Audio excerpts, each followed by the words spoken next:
यह कहानी एक सच्ची घटना पर आधारित है जो स्पेनिश द्वीप ला पाल्मा पर घटित हुई थी, जहां एक परिवार गहरे समुद्र की यात्रा पर निकलता है। ठीक उसी समय एक भयानक घटना घटती है जिससे शांत समुद्र पल भर में ज्वालामुखी की तरह खौल उठता है और पूरी मानवता के लिए खतरा बन जाता है। क्या ये परिवार और मानवता इस तबाही से बच पाएंगे या सब कुछ खत्म हो जाएगा? तो चलिए शुरू करते हैं। कहानी की शुरुआत एक युवा महिला से होती है जो छुट्टियों पर है। तभी अचानक उसे एहसास होता है कि उसकी एक कान की बाली गायब है। पहले तो उसे लगता है कि फोटो खींचते समय वो गलती से समुद्र में गिर गई होगी। पास ही खड़ी उसकी सबसे अच्छी सहेली बिना कुछ सोचे समझे उस खोई हुई बाली को ढूंढने के लिए तुरंत समुद्र में कूद जाती है। लेकिन अगले ही पल पानी के अंदर से एक अजीब सी आवाज आने लगती है और समुद्र का पानी उबलने लगता है। उनकी कांच की नाव चकनाचूर हो जाती है और इसी के साथ उनकी सहेली अपनी जान गंवा देती है और वहां मौजूद सभी लोग मारे जाते हैं। कुछ दिनों बाद 4 लोगों का एक परिवार छुट्टियां मनाने इसी ला पाल्मा द्वीप पर पहुंचता है। इस द्वीप को ज्वालामुखी द्वीप के नाम से भी जाना जाता है। हालांकि यहाँ का ज्वालामुखी 1948 के बाद से नहीं फटा था। हेमी और उसके पति अपनी डगमगाती शादी को बचाने की उम्मीद में जानबूझकर यहाँ छुट्टियां बिताने आए थे। वे इस यात्रा को अपने रिश्ते को सुधारने के आखिरी मौके के रूप में देखते हैं।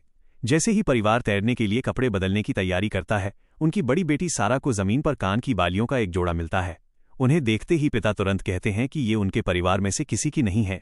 सारा इस बात पर ध्यान नहीं देती और उन्हें बस टेबल पर रख देती है। वे इस बात से बिल्कुल अनजान हैं कि ये वेकेशन उनकी जिंदगी का सबसे खतरनाक सफर बनने जा रहा है, जहां उनका सामना एक खौफनाक प्राकृतिक आपदा से होगा। इसी बीच पहाड़ों में भूवैज्ञानिक सर्वेक्षण विभाग जियोलॉजिकल सर्वे डिपार्टमेंट की मैरी एक सहकर्मी के साथ रिसर्च के लिए वहां जाती है। हमेशा की तरह वे एक गुफा में पहुंचते हैं, लेकिन आज वे गुफा की दीवारों पर कुछ असामान्य देखते हैं। चट्टानों को ढके हुए सीमेंट जैसा एक जमाव। मैरी ने अपने पूरे करियर में पहली बार ऐसा कुछ देखा था और वो तुरंत सैंपल इकट्ठा करना शुरू कर देती है। तभी उसके दाढ़ी वाले सहकर्मी को जमीन पर चमगादड़ों के ढेर सारे शव मिलते हैं। जांच करने पर उन्हें पता चलता है कि गुफा के अंदर कार्बन डाइऑक्साइड का स्तर सामान्य से कहीं ज्यादा है। जिस बात से उन्हें सबसे ज्यादा झटका लगता है वो है गुफा की छत में अचानक आई एक बहुत बड़ी दरार। दूसरी तरफ भूवैज्ञानिक विभाग के निदेशक अपने ऑफिस में बैठकर अखबार पढ़ रहे हैं। रिपोर्ट में लिखा है कि ला पाल्मा द्वीप के दक्षिण पूर्वी समुद्री क्षेत्र में एक स्पीडबोट मिली है और उसमें सवार सभी पर्यटक मृत पाए गए हैं। मामला अभी जांच के अधीन है। यह खबर पढ़ने के बाद डायरेक्टर बेहद चिंतित हो जाते हैं। कुछ ही देर बाद मैरी और उसका सहकर्मी उनके ऑफिस पहुंचते हैं और उन्हें गुफा में हुई अपनी खोजों के बारे में बताते हैं। आगे की जांच से पता चलता है कि गुफा के अंदर की हवा में कार्बन डाइऑक्साइड और एल्यूमिनियम ऑक्साइड का स्तर खतरनाक रूप से अधिक है। ऐसी घटना पहले कभी नहीं देखी गई थी। इसके अलावा द्वीप पर बारिश का मौसम लंबा होता जा रहा है और बारिश की मात्रा लगातार बढ़ रही है। पानी का बढ़ा हुआ बहाव चट्टानों के संतुलन को बिगाड़ रहा है, जिससे गुफा के अंदर खतरनाक दरारें बन रही हैं। यदि ये स्थिति जारी रहती है तो भूकंप या भूस्खलन की अत्यधिक संभावना है, लेकिन निदेशक इससे असहमत हैं। उनका कहना है कि पहाड़ों में हल्के झटके सामान्य हैं। अभी तक जहरीली गैस के कोई स्पष्ट निशान की पुष्टि नहीं हुई है और वर्तमान स्थिति इतनी गंभीर नहीं है कि इसे एक बड़ा खतरा घोषित किया जाए। इस बेवजह की डांट को सुनने के बाद दोनों शोधकर्ता गहराई से निराश महसूस करते हैं। हालांकि दाढ़ी वाला आदमी अपने संदेह पर अडिग रहता है। वो मैरी को एक नक्शे के पास ले जाता है और उसे याद दिलाता है कि 1948 में यहाँ एक बड़ा ज्वालामुखी विस्फोट हुआ था, जिससे कई किलोमीटर लंबी दरार बन गई थी। वो इतनी चौड़ी थी कि इंसान उसके अंदर चल सकता था। यदि ऐसा विस्फोट दोबारा होता है तो पहाड़ का एक पूरा हिस्सा ढहकर सीधे समुद्र में गिर सकता है। यदि शहर जितने आकार की कोई चीज समुद्र में समा जाए तो निश्चित रूप से एक विनाशकारी सुनामी आएगी। वो सवाल उठाता है कि निदेशक जनता को पहले से चेतावनी क्यों नहीं दे रहे हैं। सच्चाई यह है कि निदेशक ने कुछ साल पहले एक गंभीर गलती की थी। उन्होंने एक बार भूस्खलन की चेतावनी जारी की थी, जिससे बड़े पैमाने पर दहशत फैल गई थी, लेकिन वास्तव में कुछ भी नहीं हुआ। उस घटना के कारण उनकी नौकरी जाते जाते बची थी। तब से उन्होंने तब तक दोबारा अलार्म बजाने से इनकार कर दिया है जब तक कि आपदा पूरी तरह से निश्चित न हो। हालांकि मैरी और उनके सहयोगी को ये एहसास नहीं है कि निदेशक उनसे भी ज्यादा डरे हुए हैं। वास्तव में वो पहले से ही गहराई से परेशान हैं। ठीक उसी समय वो नए निष्कर्षों की समीक्षा करने के लिए फोरेंसिक विभाग गए हैं। शुरुआती शव परीक्षण रिपोर्ट में स्पष्ट रूप से कहा गया है कि स्पीडबोट पर मरने वाले सभी लोग अत्यधिक उच्च तापमान वाली गैस की चपेट में आने के कारण मारे गए थे। उनके फेफड़ों में कार्बन डाइऑक्साइड और सल्फर डाइऑक्साइड पाई गई, जो इस बात का स्पष्ट सबूत है कि स्थिति सामान्य से बहुत दूर है। इस बीच रिजॉर्ट में निक का परिवार बिना किसी चिंता के धूप और समुद्र का आनंद ले रहा है। सारा पूल के पास शांति से बैठी है। एक लड़की उसके पास आती है और उसे बीच वॉलीबॉल के खेल में शामिल होने के लिए आमंत्रित करती है, लेकिन सारा मना कर देती है क्योंकि उसे अपने छोटे भाई की देखभाल करनी है जिसे ऑटिज्म है। वो लड़की निराश होकर चली जाती है। सारा नए दोस्त बनाना चाहती है, लेकिन पूल से बाहर कदम रखने का आत्मविश्वास उसमें नहीं है। उसके पिता संगीत उसकी उदासी को भांप लेते हैं और उसे जाकर खेलने के लिए प्रोत्साहित करते हैं। वो उसे आश्वासन देते हैं कि वो उसके भाई की देखभाल करेंगे। ये सुनने के बाद सारा आखिरकार खेल में शामिल होने के लिए सहमत हो जाती है। उसके जाने से पहले उसके पिता उसे वॉलीबॉल के कुछ बुनियादी नियम जल्दी से समझाते हैं। सारा खेलने के लिए चली जाती है और निक को अपने बेटे की जिम्मेदारी सौंप देती है।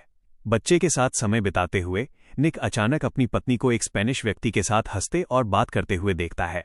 इससे उसे तुरंत गुस्सा आ जाता है, लेकिन जैसे ही वो वापस अपने बेटे की तरफ देखता है, बच्चा गायब हो चुका होता है। घबराया हुआ निक अपने बेटे की तलाश शुरू कर देता है, ये सोचते हुए कि शायद लड़का अपनी बहन को खोजने के लिए समुद्र तट पर गया है। वो किनारे की तरफ दौड़ता है और बार बार उसका नाम पुकारता है। थोड़ी देर बाद वो देखता है कि दूर एक चट्टान पर एक छोटा लड़का खड़ा है।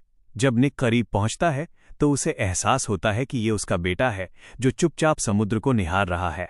बच्चा समुद्र में इकट्ठा हो रहे अनगिनत कछुओं को देख रहा है, मानो वे एक साथ प्रवास करने की तैयारी कर रहे हों।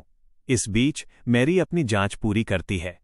गुफा से लाए गए पानी के नमूने में किसी भी असामान्य खनिज का कोई निशान नहीं मिलता है। यह स्पष्ट रूप से दर्शाता है कि समुद्र का पानी तेजी से पहाड़ के भीतर घुस गया है और सीधे गुफा तक पहुंच गया है। उन्होंने जिस दरार की खोज की थी वो बिल्कुल नई है, जो 2 सप्ताह से अधिक पुरानी नहीं है। यदि ये सच है तो द्वीप पर मौजूद हर कोई गंभीर खतरे में हो सकता है। इस एहसास के साथ मैरी और उसके सहयोगी ने पहाड़ पर वापस जाने और दरार के ऊपरी हिस्से की खुद जांच करने का फैसला किया। वे वापस गाड़ी चलाकर साइट पर पहुंचते हैं। वहां वे जो देखते हैं वो और भी भयानक है। दरार का एक सिरा अब धीरे धीरे नीचे की ओर धंस रहा है। वे तुरंत अपने उपकरण स्थापित करते हैं और माप लेना शुरू करते हैं। उनके डर की पुष्टि हो जाती है। दरार लगातार खिसक रही है। हालांकि ये हलचल धीमी है, लेकिन यह स्पष्ट है कि यदि ये जारी रही तो एक विनाशकारी आपदा अपरिहार्य है। इस बीच भूवैज्ञानिक विभाग के कर्मचारी भी चेतावनी के संकेत मिलने शुरू कर देते हैं। पहाड़ के आसपास गैस का स्तर बढ़ रहा है और शुरुआती झटके महसूस किए जा रहे हैं। निदेशक तुरंत आदेश देते हैं कि नेशनल गार्ड से संपर्क किया जाए ताकि जरूरत पड़ने पर पहाड़ पर मौजूद पर्यटकों को सुरक्षित बाहर निकाला जा सके। उसी समय मैरी उन्हें फोन करती है। जब निदेशक को एहसास होता है कि वे अभी भी पहाड़ पर हैं, तो वो घबरा जाते हैं और उन्हें तुरंत अपने उपकरण छोड़कर नीचे आने का आदेश देते हैं। जब वे अभी भी माप ले ही रहे होते हैं, तभी अचानक दरारों से सफेद धुआं निकलने लगता है। ये देखकर दोनों अपनी जान बचाकर भागते हैं। नीचे आते समय उनका सामना कई ऐसे लोगों से होता है जो पहाड़ पर कैंपिंग कर रहे थे। मैरी को एहसास होता है कि यह ज्वालामुखी गतिविधि का एक स्पष्ट संकेत है और वो सभी को भागने के लिए चिल्लाने लगती है। कुछ समय बाद मैरी को अस्पताल के बिस्तर पर होश आता है। निदेशक उसे सूचित करते हैं कि उसके सहयोगी की हालत गंभीर है और वो जहरीली गैस के संपर्क में आने के कारण कोमा में चला गया है। इस बार ज्वालामुखी ने भारी मात्रा में जहरीली गैस छोड़ी, लेकिन सौभाग्य से किसी की जान नहीं गई। हालांकि निदेशक जानते हैं कि ये तो बस शुरुआत है। जब जहरीली गैस निकलनी शुरू हो जाती है तो अगले चरण होते हैं। इसके बाद पिघला हुआ लावा आता है। यदि पहाड़ का एक हिस्सा ढहकर समुद्र में गिर जाता है तो ये सुनामी का कारण बन सकता है। ऐसी सुनामी दुनिया भर में लाखों लोगों की जान खतरे में डाल सकती है। कई महाद्वीप प्रभावित हो सकते हैं और छोटे द्वीप राष्ट्र समुद्र में पूरी तरह से समा सकते हैं। केवल सुरक्षित निकालने की लागत ही अरबों डॉलर तक पहुंच सकती है। इससे भी बड़ा एक और खतरा है। घबराहट और अराजकता के माहौल में कई और जानें जा सकती हैं। इसलिए निर्देशक अभी भी तब तक इंतजार करना चाहता है जब तक कि उसके पास अधिक पुख्ता सबूत न हो। लेकिन मैरी अब और इंतजार करने को तैयार नहीं है। वो स्पष्ट रूप से निर्देशक से कहती है कि यदि अभी कदम नहीं उठाए गए तो इसके परिणाम अपरिवर्तनीय हो सकते हैं। दबाव में आकर निर्देशक मेयर से मिलने के लिए उसके साथ जाने के लिए सहमत हो जाता है। हालांकि मेयर का रवैया अभी भी नहीं बदलता है। वो तब तक जनता को सचेत करने से मना कर देता है जब तक कि वह पूरी तरह आश्वस्त न हो जाए। एक और झूठी चेतावनी उसे उसके पद से हाथ धोने पर मजबूर कर सकती है। मैरी और निर्देशक द्वारा उसे समझाने की चाहे कितनी भी कोशिश की जाए, मेयर इंतजार करने का ही फैसला करता है। इस बीच रिजॉर्ट में हिमी और निक के बीच उनके बेटे को लेकर एक बार फिर बहस होती है। हिमी निक पर आरोप लगाती है कि जब उनका बेटा लापता हुआ था तो उसने तुरंत उसे सूचित नहीं किया। निक गुस्से में जवाब देता है कि हिमी ने पूरे दिन बच्चों पर ध्यान नहीं दिया था। दोनों में से कोई भी एक दूसरे को समझने के लिए तैयार नहीं है। इसी समय सारा की जिंदगी भी बिखरने लगती है। जिस लड़की से उसने सिर्फ एक दिन पहले दोस्ती की थी, वो अब उसे बुरी तरह डांटती है। इसका कारण यह है कि सारा ने गलती से एक वीडियो शेयर कर दिया था। वो वीडियो वास्तव में एक लड़के द्वारा चुपके से रिकॉर्ड किया गया था, लेकिन सारा पर गुस्सा निकाला जा रहा है। दिल टूट जाने पर सारा अपने कमरे में जाती है और रोने लगती है। जब वो वहां बैठी होती है तो उसे अगले कमरे से अपने माता पिता के जोर जोर से बहस करने की आवाज सुनाई देती है। अब उसका वहां एक पल भी रहने का मन नहीं करता। चुपचाप वो वहां से निकल जाती है और हवाई अड्डे की ओर चल देती है। वहां से वो नॉर्वे में अपने अंकल को फोन करती है और उनसे वापसी का टिकट बुक करने के लिए कहती है। उसके अंकल पूछते हैं कि वो अकेले क्यों यात्रा करना चाहती है, लेकिन सारा कुछ भी बताने से इनकार कर देती है। फोन कटने के बाद उसके अंकल चिंतित हो जाते हैं और अपनी बहन हिमी को फोन करते हैं, लेकिन हिमी उस समय योग कर रही होती है और उसे फोन की घंटी सुनाई नहीं देती। इस बीच भूवैज्ञानिक विभाग को और भी अधिक चिंताजनक समाचार मिलते हैं। पूरे द्वीप में लगातार सूक्ष्म भूकंप आ रहे हैं और उनका केंद्र धीरे धीरे ऊपर की ओर बढ़ रहा है। यह स्पष्ट रूप से संकेत देता है कि ज्वालामुखी किसी भी क्षण फट सकता है। निर्देशक तुरंत हवाई यातायात नियंत्रण को ला पाल्मा द्वीप से आने जाने वाली सभी उड़ानों को रोकने का आदेश देता है। ज्वालामुखी की राख विमान के इंजनों को गंभीर रूप से नुकसान पहुंचा सकती है और विमानों को दुर्घटनाग्रस्त कर सकती है, लेकिन यह चेतावनी बहुत देर से आती है। अचानक पहाड़ से एक छोटा लेकिन शक्तिशाली विस्फोट गूंजता है जिससे हर कोई दंग रह जाता है। ठीक उसी क्षण सारा को ले जाने वाली उड़ान पहले से ही रनवे पर तेज गति से दौड़ रही है। पायलट को हवाई यातायात नियंत्रण से उड़ान रद्द करने के निर्देश मिलते हैं, लेकिन रनवे छोटा होने के कारण विमान को आगे बढ़ने और उड़ान भरने के लिए मजबूर होना पड़ता है। इसी बीच हिमी आखिरकार अपने भाई की मिस्ड कॉल देखती है और तुरंत उसे वापस फोन करती है। जब उसे पता चलता है कि सारा हवाई अड्डे गई है तो वो घबरा जाती है और अपने पति को ढूंढने के लिए दौड़ती है। तभी ज्वालामुखी की घनी राख के बीच से एक विमान की गड़गड़ाहट की आवाज सुनाई देती है। अगले ही पल एक भीषण धमाका आसमान को हिला देता है। हिमी डर के मारे अपना चेहरा ढक लेती है, ये न जानते हुए कि उसकी बेटी उस विमान में थी या नहीं।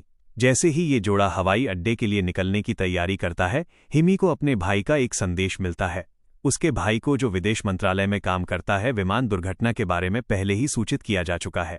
बचाव दल पहले से ही काम पर लगे हुए हैं और सभी जीवित बचे लोगों को द्वीप के एकमात्र अस्पताल ले जाया जा रहा है।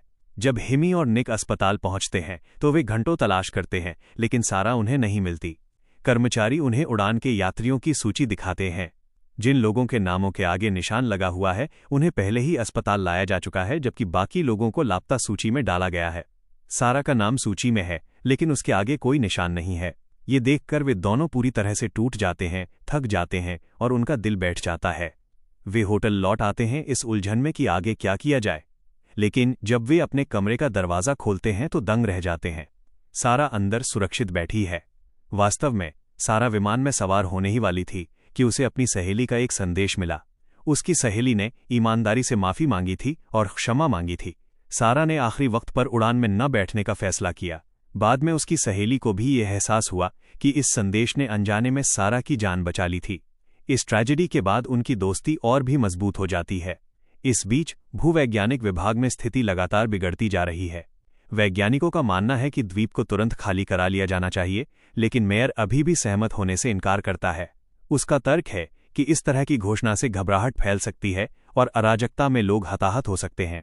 ज्वालामुखी की राख पहले भी बिना किसी बड़ी तबाही के आ चुकी है और एक और झूठी चेतावनी के कारण सभी को अपनी नौकरी से हाथ धोना पड़ सकता है।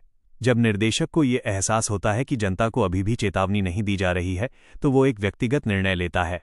वह अपने सभी कर्मचारियों को तुरंत द्वीप छोड़ने का आदेश देता है और फैसला करता है कि वह ड्यूटी पर आखिरी व्यक्ति के रूप में पीछे रहेगा। मैरी इस फैसले से नाखुश है, लेकिन उसके ऊपर अपने छोटे भाई की भी जिम्मेदारी है। उसे पता चलता है कि उसका भाई शराब के नशे में है और एक बार में हंगामा कर रहा है। मैरी उसकी मदद करने के लिए वहां जाती है, लेकिन इसके बजाय पुलिस उसे आधिकारिक काम में बाधा डालने के आरोप में गिरफ्तार कर लेती है। जब उसके भाई को होश आता है तो वो अपनी गलती समझ जाता है। वो उससे मिलने के लिए तुरंत पुलिस स्टेशन भागता है और सबसे अच्छा वकील नियुक्त करने का वादा करता है, लेकिन समय तेजी से निकल रहा है। ज्वालामुखी किसी भी पल फट सकता है। अब सवाल ये है कि ये भाई बहन इस खतरे के द्वीप से कैसे बचेंगे, लेकिन ये तो इस तबाही की महज शुरुआत है। इस क्षेत्र में रहने वाले लोग जानते हैं कि एक बार जब ज्वालामुखी से राख निकलना शुरू हो जाती है तो अगला चरण आमतौर पर पूर्ण विस्फोट होता है। यदि ऐसा होता है तो पहाड़ का एक पूरा हिस्सा समुद्र में ढह सकता है, जिससे सैकड़ों मीटर ऊंची एक विशाल सुनामी पैदा हो सकती है। यह मानव इतिहास की सबसे बड़ी प्राकृतिक आपदाओं में से एक बन सकती है। रात के दौरान ज्वालामुखी से एक बार फिर धुआं उठने लगता है, मानो कोई सोता हुआ राक्षस जागने वाला हो। ठीक उसी समय निक और उसका परिवार अभी भी पानी में बाहर हैं, जो इस खतरे से पूरी तरह अनजान है। उन्हें बिल्कुल अंदाजा नहीं है कि आपदा धीरे धीरे उनकी ओर बढ़ रही है। अचानक फोन बजता है। हिमी फोन उठाती है और देखती है कि ये उसके भाई का फोन है। वो समझाता है कि सरकार को स्थिति के बारे में पहले से ही पता है, लेकिन बड़े पैमाने पर घबराहट को रोकने के लिए जानकारी को गुप्त रखा जा रहा है। उसने चुपके से उनके लिए एक नौका बुक की है, जो उन्हें कुछ ही मिनटों में पास के टेनरिफ द्वीप पर ले जाएगी। वहां से वे घर के लिए अगली उड़ान पकड़ सकते हैं। फेरी के रवाना होने में केवल 20 मिनट बचे हैं और बचने का मौका हाथ से निकलता जा रहा है। अपने भाई की चेतावनी सुनकर हिमी बिना समय गंवाए चुपचाप अपने पति और 2 बच्चों के साथ जाने की तैयारी करती है। लेकिन सारा जिद करती है कि वो अपनी सहेली शेरी को भी साथ ले जाना चाहती है। वो उसे बार बार फोन करती है, लेकिन कोई जवाब नहीं मिलता। जब हिमी कहती है कि बहुत देर हो चुकी है और किसी भी पल सुनामी आ सकती है, तो सारा को अपने परिवार के साथ जाने के लिए मजबूर होना पड़ता है। जैसे ही वे बाहर कदम रखते हैं, उन्हें एहसास होता है कि सड़क पर एक भी टैक्सी नहीं है। समय समाप्त हो रहा है। तभी निक को एक उपाय सूझता है। वो अचानक एक ट्रक को रोकता है और जल्दबाजी में अपने पूरे परिवार को उसके अंदर बिठा लेता है। इससे पहले कि मजदूर कुछ समझ पाते और प्रतिक्रिया करते, निक वाहन लेकर वहां से निकल जाता है। कुछ देर बाद वही मजदूर उनका पीछा करते हुए फेरी टर्मिनल तक पहुंच जाते हैं। अपने परिवार की सुरक्षा के लिए निक हिमी और बच्चों से तुरंत फेरी पर सवार होने का आग्रह करता है। निक पीछे रह जाता है और मजदूर उसे घेर लेते हैं और उसे पीटना शुरू कर देते हैं।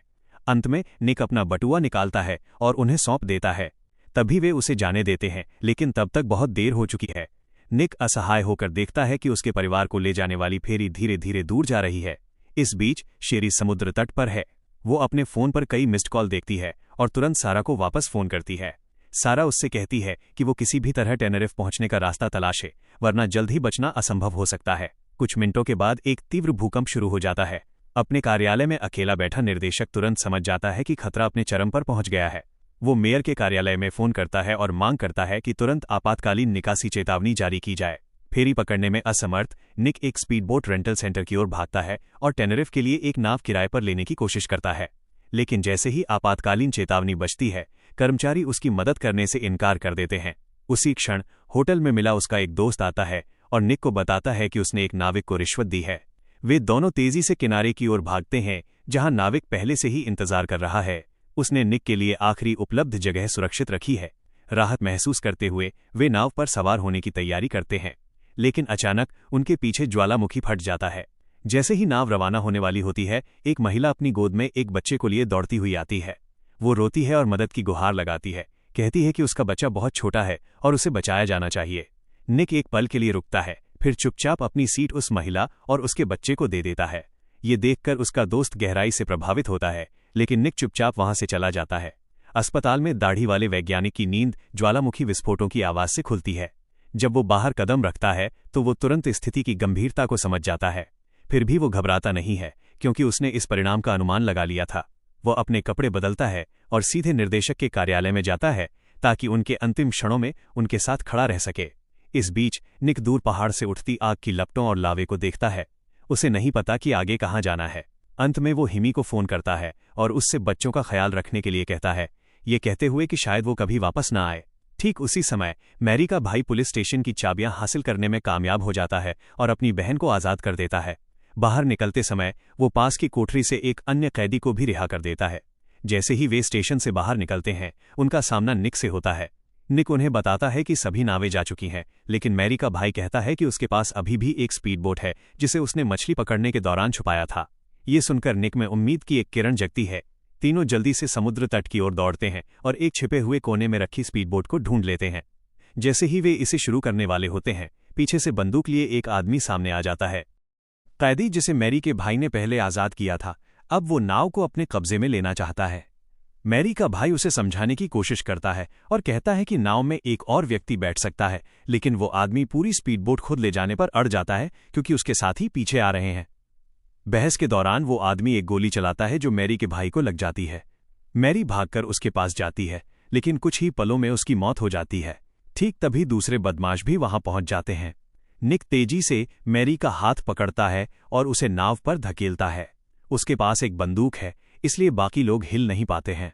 दोनों स्पीडबोट शुरू करने और द्वीप से भागने में सफल हो जाते हैं, जबकि ज्वालामुखी इसे अपनी चपेट में लेने की धमकी दे रहा होता है।